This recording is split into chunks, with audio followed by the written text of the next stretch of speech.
Hi అండి. జనవరి ఎట్టకేలకు మేలుకున్నారండి. ఎందుకంటే ఇప్పుడు కొంచెం నిన్న మీటింగ్ ఏదైతే పెట్టి మంచి నిర్ణయాలైతే తీసుకున్నారని అయితే బూత్ స్థాయిలోకెళ్ళి కమిటీలు ఏర్పాటు చేసి, అక్కడి నుంచి మనం సంస్థాగతంగా ముందుకు రావాలని అయితే ఆయన కోరుకున్నారు.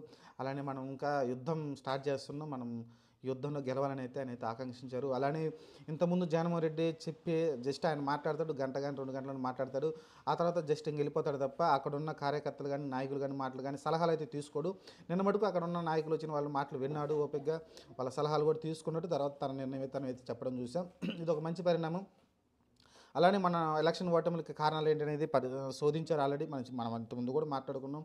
ఏంటంటే చాలా వరకు సీట్లు మార్చడం కావచ్చు, లేకుంటే స్ట్రాంగ్గా ఉన్న నాయకుల్ని పక్కన పెట్టి కులాల ప్రాతిపదికన సీట్లు ఇచ్చుకుంటూ పోయాడు. ఇదిగో ఈ ఏరియాలో ఎస్సీ క్యాండిడేట్ ఎస్సీ ఓట్లు ఎక్కువ ఉన్నాయి, ఇక్కడ ఎస్సీకి ఇద్దాం. అలానే ఇక్కడ బీసీలు ఎక్కువ ఓట్లు ఉన్నాయి, ఇక్కడ బీసీకి ఇద్దాం.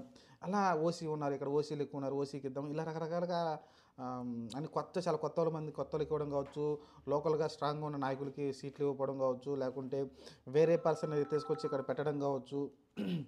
అంటే మీకు ఎగ్జాంపుల్ చూసుకుంటే అనిల్ కుమార్ యాదవ్ ఉన్నాడు. నెల్లూరులో చాలా స్ట్రాంగ్ పర్సన్. అక్కడ ఉంటే అతను గెలిచేవాడేమో ఎమ్మెల్యేగా, లేకుంటే ఎంపీకి కూడా గెలిచేవాడేమో.